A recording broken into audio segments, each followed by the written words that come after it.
Alrighty, y'all. So I have about this many second edition videos on the chopping block right now, what with all the cool stuff that's about to come out. So for today's episode of Min-Maxing for Fun and Profit, like I said, we're going to take it a little easier this week. No builds, no craziness, no shenanigans, no Google Sheets, but you can get a billion of those if you support us on Patreon, and there's going to be a bunch of second edition ones that are rapidly coming up to fill the roster.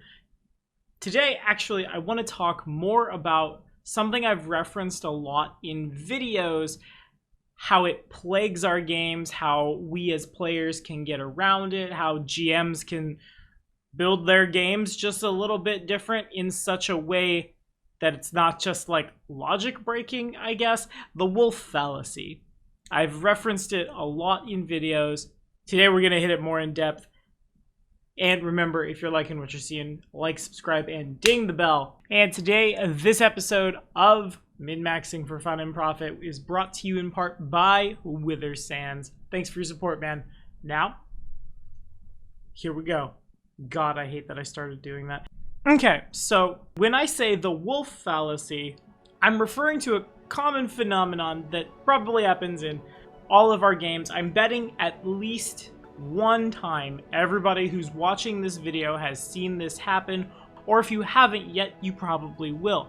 The wolf fallacy is when something, say for example, a wolf squares off against, let's say a fighter and a wizard. That wolf, who has not a lot of intelligence, has one initiative. The fighter has combat reflexes, so can make attacks of opportunity, yet the wolf somehow knows to move around the fighter, whom the wolf is much, much closer to, not provoke from the fighter, and go attack the flat-footed wizard. Is this a good idea? Yes, sure. No argument from me. Obviously, we want to hit the wizard before we hit anybody else. The wizard is the scariest thing on the board. Maybe not necessarily right now, but will be when you get where you're going, and you've got the opportunity to do so. Just the problem is, a wolf doesn't know to do that. If the fighter is closer, the wolf, who, I guess, real quick, let's not even talk about the deeper fallacy of this video, that random woodland critters probably shouldn't be streaming out of the forest to attack you, have survival instincts, and in general don't want to get killed trying to get food. A creature with the brain capacity of an animal does not have the capability to make that advanced strategic call, because for it, advanced it is.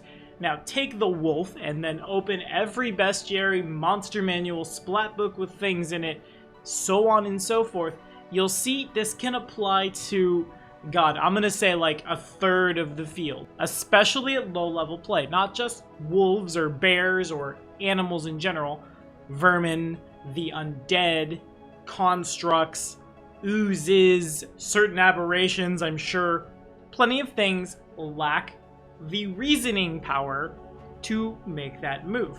And if we are fighting them, if we've gone to combat against them, and they make those moves, especially in this same scenario at low level play, if that wolf is a normal threatening-ish encounter, you've now maybe killed off the wizard before the wizard could even do anything by, again, kind of cheating as a GM.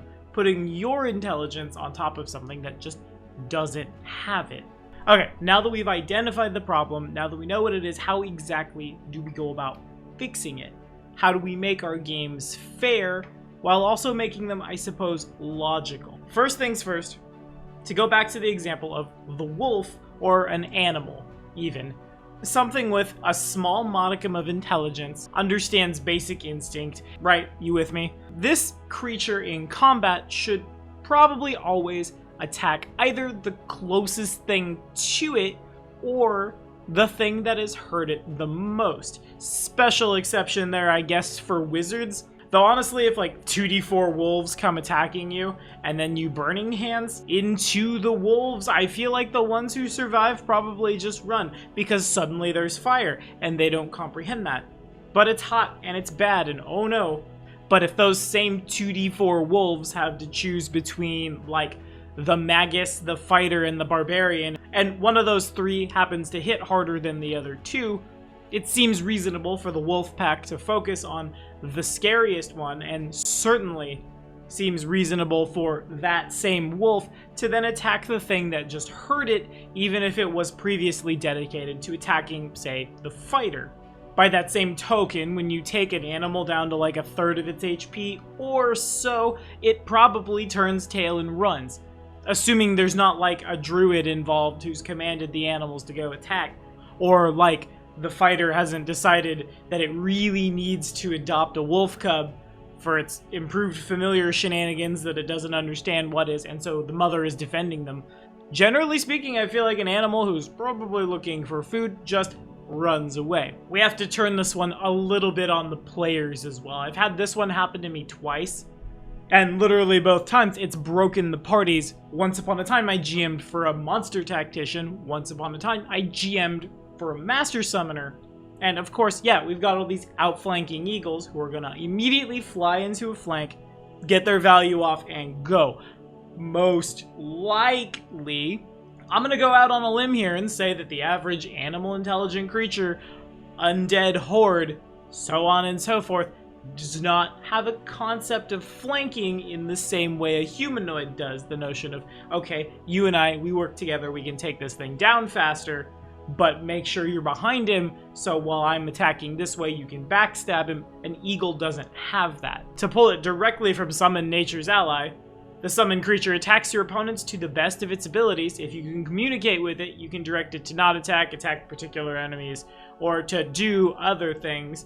So sure, once you've graduated from eagles to elementals, it's a different story, but players, we can be just as guilty of this as the GM who's making creatures that don't know how to target important targets do that. And you know, also, I think the biggest reason that the wolf fallacy exists is in scenarios where something like an animal would burst out of the forest and try to kill our poor wizard, we aren't thinking that that's going to happen.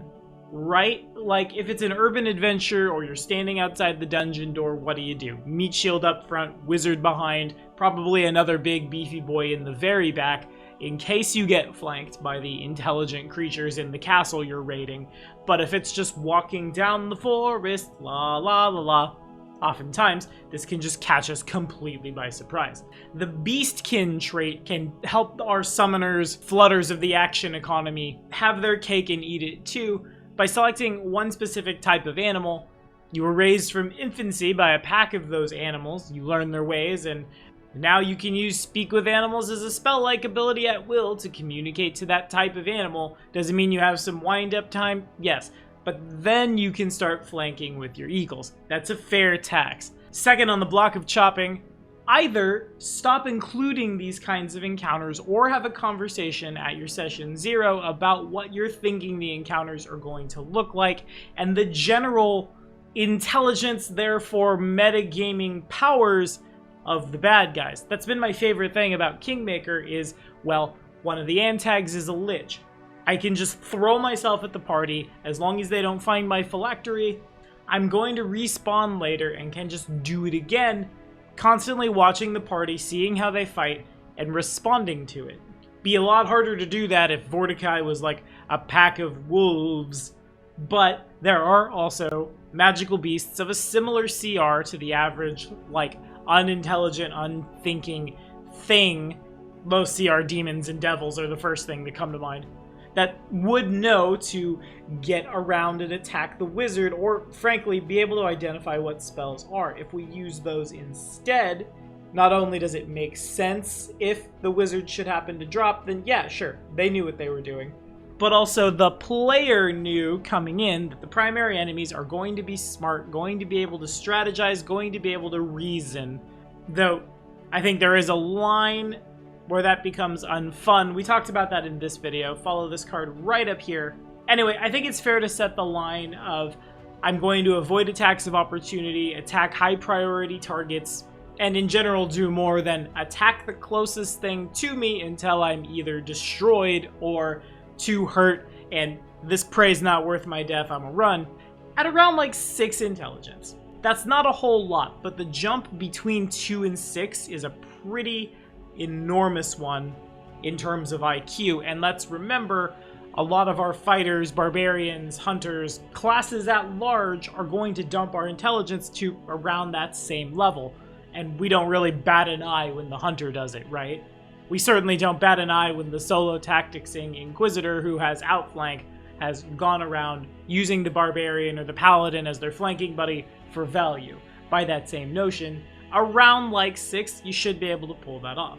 And again, there are creatures of about that intelligence that you can put a party up against at low level play, but I think you start to see those, and frankly, start to see the creatures that are smart enough to do this after the party already has its feet under it, after the wizard has their first, second level spell, after my average builds are done dipping forever and can just be that main charisma-based thing all the way up, which should give those classes a little more survivability. And lastly, to round this one out, if we're talking about the general intelligence level of the things we are fighting, there does also come a time you, the GM, use your own game knowledge for value against the players. Dare I say, when is metagaming appropriate? It's always a big feels bad moment when, by default, the wizard has wind wall ready because there's going to be archers everywhere. But if rumors of the party include like a bolt ace, a gunslinger, a zen archer, and some other ranged martial as well, wow, that's a diverse party. It stands to reason that the enemy wizard would come in with that prepared. I think once the intelligence modifier starts going positive, then that's where you land. Somebody with like 12, 14 intelligence, monsters or humanoids or otherwise, will probably be smart enough to hedge their own bets, and if they have minions, ensure that they are hedging their bets. Somebody with 20 plus intelligence, if they've had the time to observe the party first, yeah, that makes complete sense to me. They would certainly do that. Again, there's certainly a line, and not one size will fit all in intelligence scores, though I'm gonna look at you real funny if the dire boar snuck up on us. We didn't hear it coming, it made no noise in the underbrush, and now we're in a surprise round. I may look at you considerably less funny if the same thing happens versus like a tiger, or a big snake, so on and so forth. In any case, by checking our monsters beforehand, thinking about logically what our monster is capable of processing in their monster brain, we can have more immersive sessions, and we can have sessions that, frankly, are a little more fair in the low levels. But that's all the time I have for this one. Again, I've got a pile of second edition videos we got to start cranking out, so that's what I'm doing next week on min-maxing for fun and profit. And honestly, for the next few weeks on min-maxing for fun and profit, for the sake of that new shiny, we are going to pivot over just a little to second edition. Patrons of the channel, if there are any second edition builds you would like me to throw together, now is a great time. Otherwise, I'm going to just start chugging through. Big things ahead, folks. Thanks for watching. I'll see you next time.